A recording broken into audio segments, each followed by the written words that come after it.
Aleluia.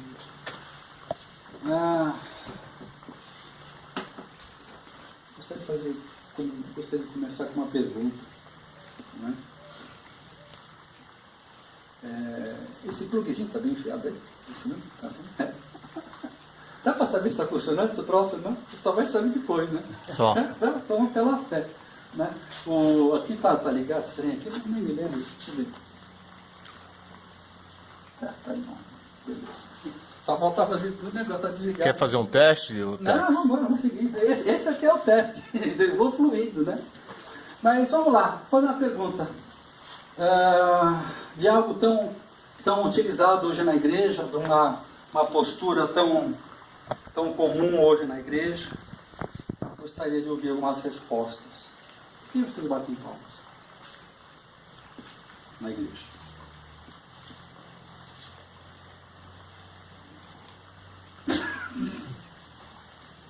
É adoração. Adoração. Ok. Está celebrando a Deus. Celebrando a Deus.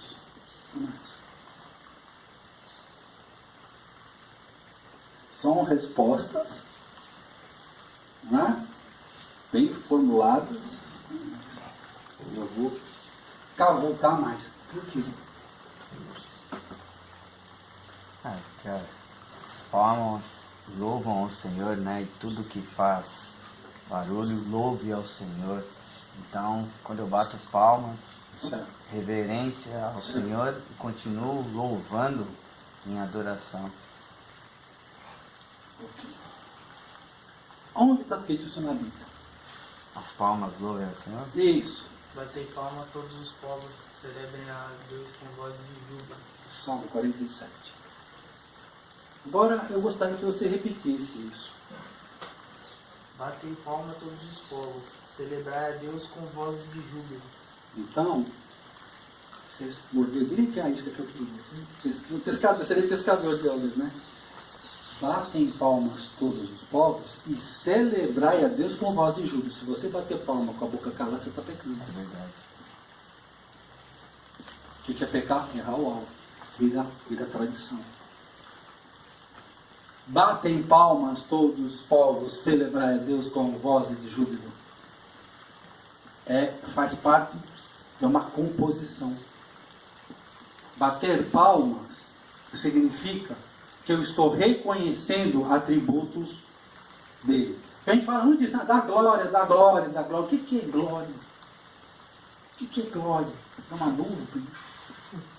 Não, o que é glória? A glória, em outras traduções, traduzido como docme, significa aspectos do caráter de Deus. Então, para eu dar glória, primeiro eu tenho que saber aspectos do caráter de Deus. Como Deus é? Qual é a natureza da existência de Deus? Porque dar glória é reconhecer aspectos do caráter de uma pessoa, inclusive de Deus. Estão entendendo? Por exemplo, eu estou vendo os trampos que você tem no teu braço das tatuagens também. Tem tatuador que ele olha o trampo que tem no braço, foi tal tatuador que fez. Por quê? Tem a sua marca, tem o seu traço. Aspectos da glória. A glória, docme, significa caráter. O caráter é a constituição, a construção moral e ética e prática de uma pessoa. Todos nós aqui temos um nível de glória. Por isso nós chamamos ele rei da glória.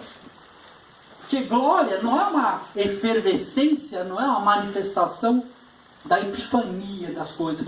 Não, glória é o caráter. Eu hoje, por exemplo, ele tem o jeito dele ser. É a glória dele, docme. É que a palavra tomou um tom religioso. Tá? Por exemplo, aspectos do caráter dele, que qualquer pessoa para falar, olha, poxa, o Ivan assim, fala, não, isso não é ele. Você está equivocado. Porque eu conheço a glória dele. Entende? A personalidade dele. Então, quando eu reconheço, eu estou em conexão com aspectos da glória de Deus, eu bato palma no sentido de um alerta, eu estou reconhecendo. Batem palmas todos os povos e celebrai a Deus com vozes de júbilo. Celebrai a Deus, ou seja, eu estou reconhecendo aspectos da sua glória, do seu caráter. Está entendendo isso? Porque disso depende a minha vida, como o Filho de Deus. Assim como no mundo se depende de 3 refeições diárias, você se alimentar, tomar seu banho, fazer sua higiene, a adoração é o oxigênio do Filho de Deus. Por quê? A adoração nos conecta a esse reino espiritual. A frequência de onda é que é a operação. Por quê? A música, o som, a gente não vê, mas ele ultrapassa fronteiras. Então, esse som qualificado, esse som santificado, o som do céu, o som do seu coração.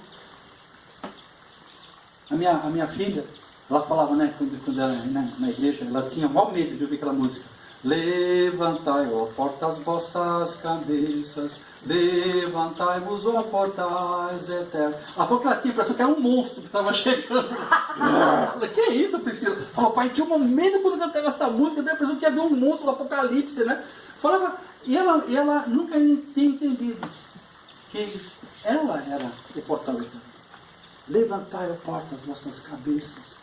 Levantai-vos, ó portais eternos. Quem é o portal eterno? És tu, ele. Que é por intermédio de nós que ele entra no mundo.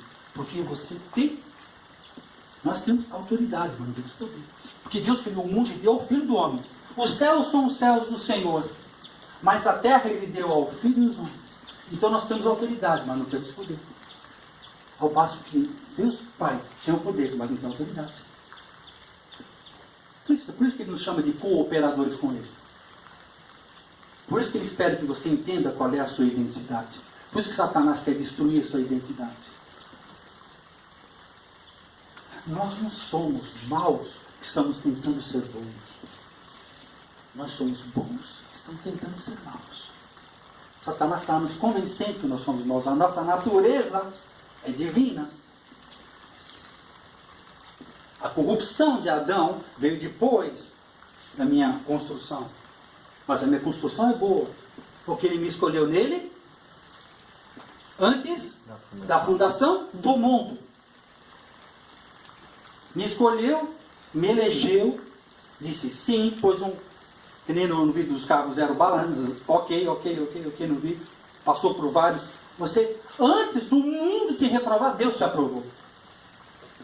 Essa que é a grande verdade. E Satanás quer de toda maneira que a gente volte a nossa natureza para a nossa própria força. Isso chama-se religião. O nosso problema é que a gente está tentando ser bom. Quando você tenta ser bom, você não consegue. Porque você está tentando ser bom. Você é bom. Que Deus falou que você é.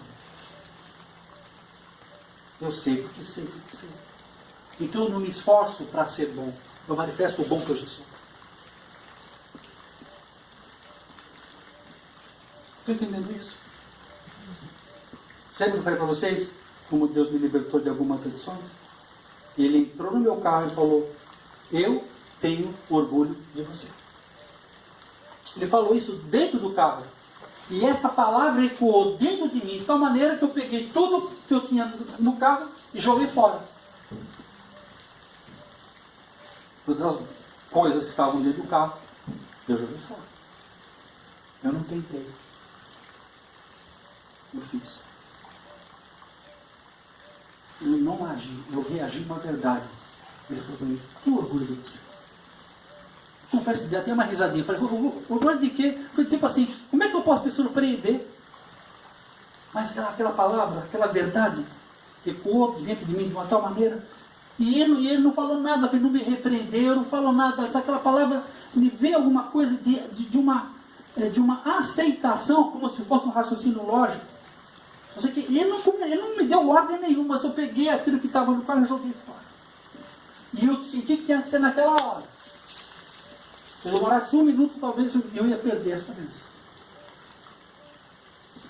Porque a bênção a gente não conquista. A bênção a gente entra nela. A bênção é um lugar. A bênção não é uma substância, mas é um estilo de vida. E há momentos que ele abre portais. E você entra por esses portais.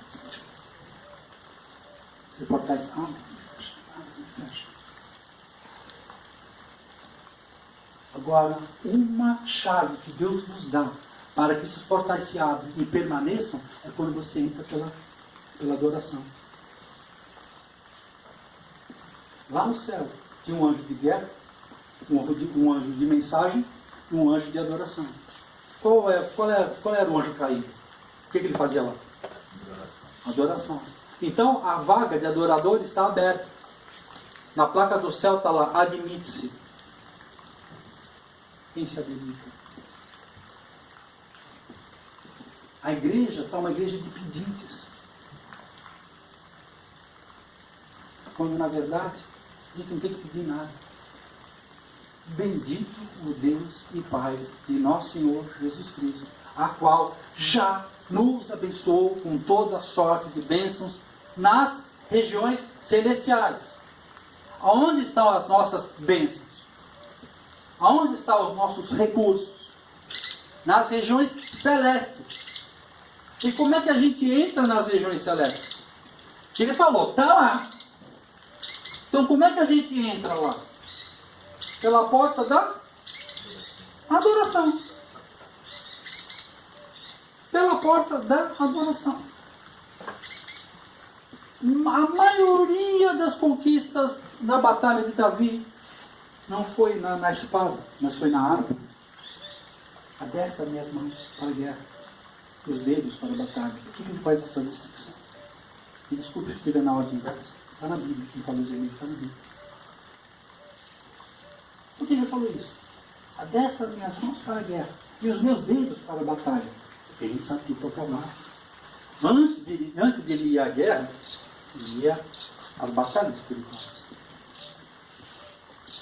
Quando ele fechava as conexões, quando ele baixava ao céu, quando ele travava o inimigo, quando ele confundia as hostes celestiais. Porque cada vez que você adora, você abre o céu. Toda vez que você abre o céu, você fecha a ação das hostes celestiais. Toda vez que você entra numa adoração, há uma janela de luz, de informação sobre você e há trevas no inimigo. Então, quanto mais eu adoro, mais aumenta a minha conexão. Por isso que fala, eu busco por adoradores. Eu falo, digo, repito, católicos buscam a Deus, evangélicos buscam a Deus, budistas buscam a Deus, espíritas buscam a Deus, ateus negam a Deus, mas Deus mesmo busca por 2 tipos de pessoas. Busquei alguém que ficasse na brecha. Quem é? Intercessores. Eu busco quem me adora. Os adoradores me adorarão em espírito e em verdade. Tem 2 classes de gente que Deus está procurando. Olha que coisa louca. Nesse exato momento, tem bilhões de pessoas clamando, chorando, pedindo algo para Ele. E Ele está indo. E Ele está buscando. Tem bilhões de gente buscando Ele. E Ele está buscando 2 tipos de gente. Quem sabe o nome de vocês? Quem sabe? Você sabe. Mas não é isso.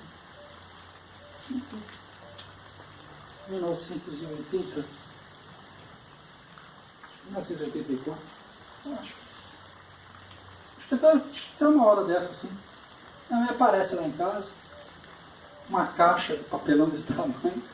Minha mãe desse tamanho, caixa de papelão, qual é o tamanho dela? Se usa aquela caixa de papelão, parece uma tartaruga. Eu falei, que é isso, mãe? Quando eu vi um violão, eu falei, mãe, não sei tocar violão, não. Não interessa para quê. Ela foi lá, comprou o violão e falou assim, se vira você o violão.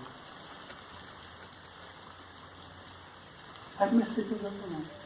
Eu toco violão? Não, eu comecei a tocar violão por causa do meu sofrimento. Comecei a decorar algumas notas, não para me expressar, mas para me curar. Não para me mostrar, mas para me defender. E assim foi durante muitos e muitos e muitos anos. Porque eu entendi que havia um lugar de adoração que eu poderia me esconder nele. E quando a gente pode se esconder nele, as coisas se tornam melhores para nossas vidas. Okay? Então, essa questão da adoração. Tá? Então, quando a gente bate palma, poxa, não está programada a chuva, né? Não estava programada a chuva. Amém por isso. Que chova. Que chova. Seja assim nas nossas vidas. Confirma a minha palavra com chuva. Aleluia. Aleluia. Amém? Bom, vamos lá. Alguma pergunta sobre a semana passada, a semana retrasada? Eu tive na quarta-feira lá na conferência do Mevan em Campinas. Está abrindo a sessão Sudeste. É um braço do Mevan que começou em Santa Catarina. O Mevan é uma sigla, Ministério Evangélico Vinde Amados Meus. A visão do apóstolo Luiz Hermínio, fundador do Mevan, 19 anos. Ferramentalizar outras igrejas. Lá tem apóstolo, profeta, pastor, evangelista e mestre. Tá? Lá existem várias oficinas. Lá eles têm 11 grupos de louvor e adoração que também ensinam louvor e adoração. Lá tem escolas de louvor e adoração. Tá? Lá eles têm uma plataforma também que mexe com as casas de recuperação. Eu tenho vários workshops lá falando, ensinando. Eles começaram com uma casa de recuperação, há 19 anos atrás. Tá? Então eles têm uma bagagem. Então hoje é uma igreja que tem 3.500 membros lá em Itajaí. Tá? E eles, placas Mevan, existem 35, se eu não me engano.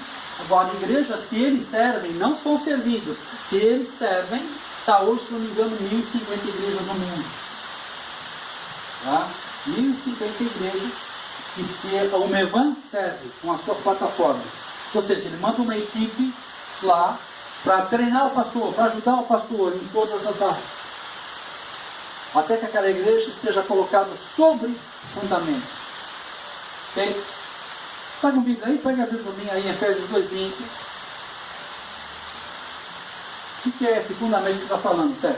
Olha, vem para mim. Vem e lê para mim.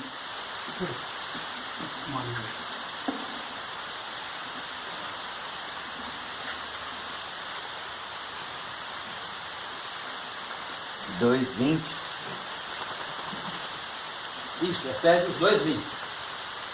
Ok? Edificados sobre o fundamento dos apóstolos e dos profetas, tendo Jesus Cristo como pedra angular, Lembra o que mais?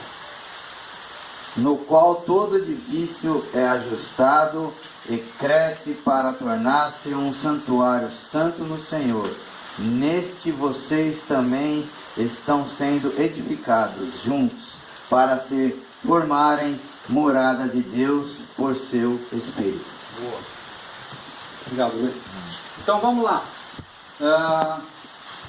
Se vocês quiserem entender esse lugar chamado igreja, templo, estuda o livro de Efésios.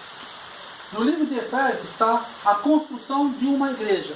O que tem a ver com a construção de uma igreja, até que se trata da sua vida? É o padrão que você vai buscar. Você lembra de Abraão? E diz Abraão no livro de Hebreus que Abraão andava peregrino pela terra, buscando uma cidade não edificada por mãos humanas. Buscava uma igreja com fundamento. Mas que igreja naquela época? Era uma mentalidade de Abraão. Abraão ele andava peregrino, buscando, mas quando fala na Bíblia uma cidade, você pode ter um entendimento apostólico e profético que significa uma igreja. Porque a menor visão de uma igreja para Deus é uma cidade. Deus não olha a renovação e paz. Deus não olha a bola de neve. Deus não olha a metodista e fala a igreja que se reúne em Caraguatatuba. Placas com denominação são que colocou fomos nós, não ele. Concorda comigo? E também não se opõe a isso. Por isso que tem 12 tribos. São 12 maneiras diferentes de estar trabalhando com Deus. O que interessa é que a gente esteja unido. Debaixo da mesma plataforma, você pode ter serviços diferentes, o operacional diferente, mas a plataforma, o fundamento só existe um. Apostólico e profético. Achei uma ave que caiu lá. Menos uma. Menos uma. Tá? Então, o que acontece? Quando fala edificado sobre fundamento apostólico e profético, o que vocês entendem disso? Quando vocês leem a Bíblia, vocês que são aí, estão estudados na palavra, né?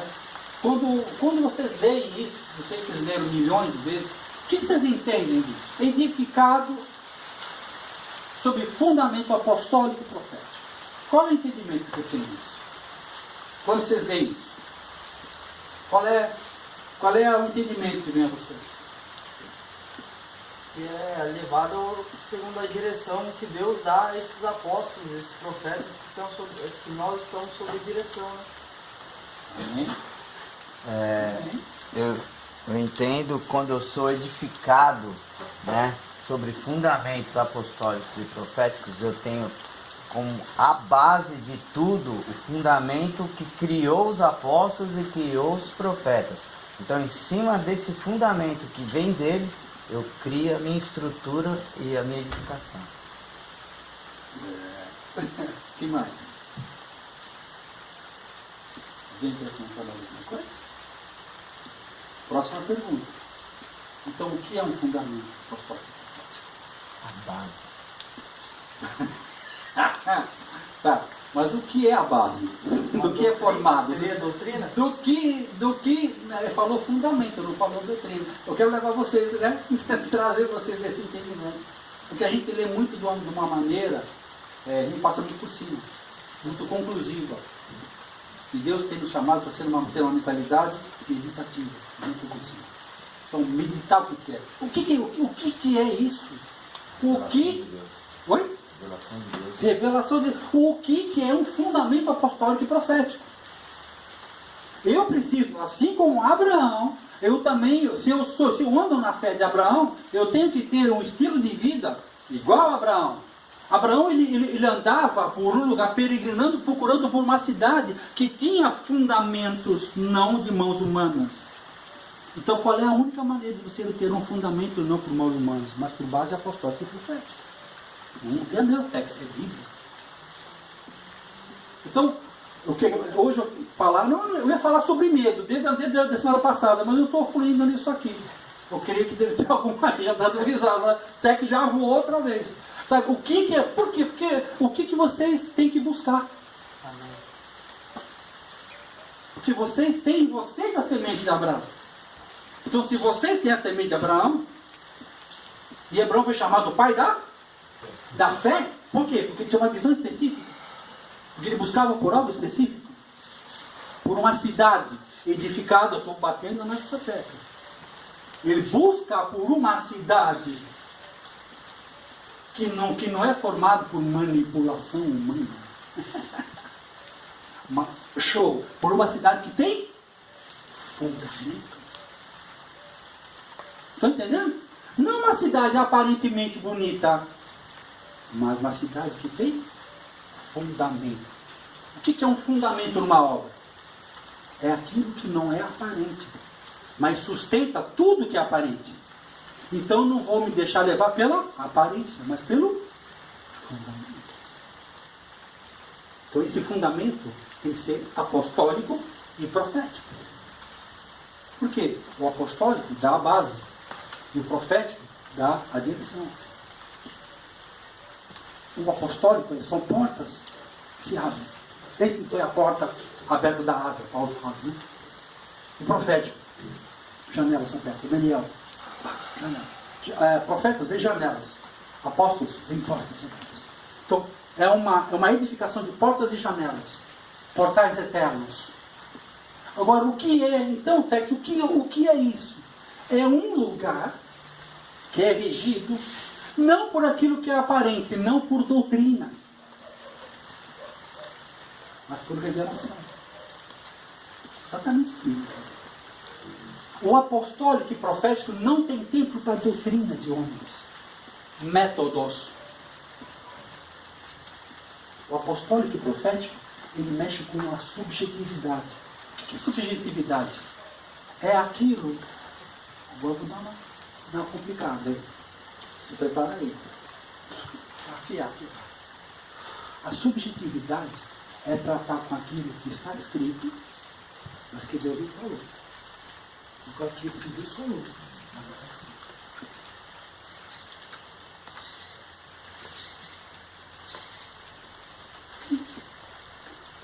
Tem muita coisa que estão pregando, que está escrito, mas que não foi o que Deus falou. E tem muita coisa que Deus está falando, mas não está escrito. Está na subjetividade. Uma das grandes revelações que Deus tem aberto por portas apostólicas é Efésios 1:3. Bendito Deus e Pai de nosso Senhor Jesus Cristo, a qual já nos abençoou com toda a sorte de bênçãos nas regiões celestiais em Cristo Jesus. Ou seja, isso é um fundamento.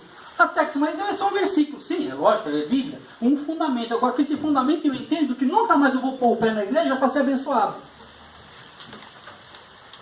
Porque agora eu sei que Ele já me abençoou com toda a sorte de bênção no meu espírito, na minha alma e no meu corpo, antes da fundação do mundo. Então, eu posso achar qualquer coisa dentro de uma igreja. Posso achar uma comunhão, posso achar um lugar de submissão à autoridade, posso achar um lugar de tratamento, posso achar tudo, menos uma coisa. Qual? Bênção. Porque eu já fui abençoado. Deus não vai me abençoar de novo.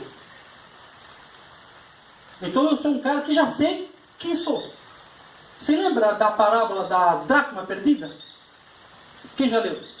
Quem já ouviu falar? A dracma foi perdida fora de casa ou dentro de casa? Dentro de casa. A mulher tinha a dracma, mas ela não sabia onde estava. Então o que ela precisou fazer? Procurar. Elementar, meu caro Watson. Veja que fez profeta na revelação. Mas o que ela teve que fazer? O que ela teve que fazer? Acender a luz. Varrer a casa. Acender a luz, varrer a casa. O apostólico e profético. Acender a luz, o apostólico. Varrer a casa, é o profético. A dracma perdida dentro da casa, segundo o profeta aqui diz que nós temos uma revelação profunda, né? Que o primeiro passo apostólico é procurar. Poxa, eu não tinha pensado nisso, jamais pensei nisso. Tá? Então, o que acontece? Quando a gente começa a trabalhar com isso, esses são os fundamentos. Esse é um dos fundamentos. O que é isso? São revelações que mudam a minha maneira de pensar. Tem muitas coisas que a pessoa não está recebendo porque está buscando errado. Pedir e não? Por quê? Pedir errado. Porque se eu vou na igreja, seja ela qual for, se eu vou à igreja para ser abençoado, o que você vai achar lá?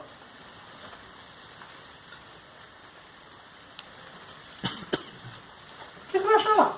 Se você vai para a igreja para ser abençoado, o que você vai achar lá?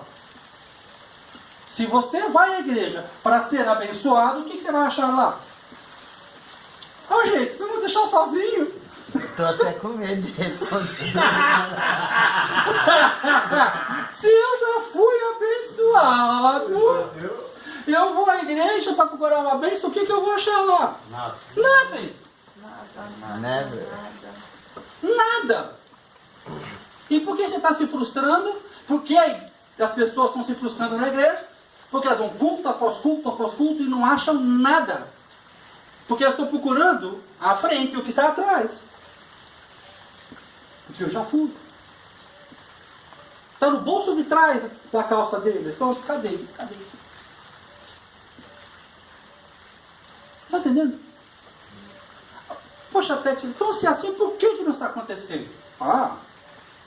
Porque primeiro ele estava com o foco errado. Então o que a gente precisa? Alinhamento. Precisa do quê? O que faz a questão do profético? Ele faz o quê? Ele faz você voltar. Arrependei-vos. É por isso que Deus está trazendo novamente essas unções. Porque a igreja foi gradativamente, ela foi se desviando. Em vez de ser um lugar de formação de gente, começou a virar um hospital. E Deus não criou a igreja para abençoar ninguém. Deus não está no negócio de abençoar a gente. Deus não está nesse negócio. Deus está no negócio de trazer o reino dele para a terra. Ele te salva para compartilhar com você poderes vindouros. Ele te salva para compartilhar com você um compromisso, uma missão. Ele não te salva de dom. Ele te salva com propósito. Agora, se eu salvo você por uma pregação do novo nascimento, mas não te dou propósito, o que eu faço com você? Eu te roubo sua vida.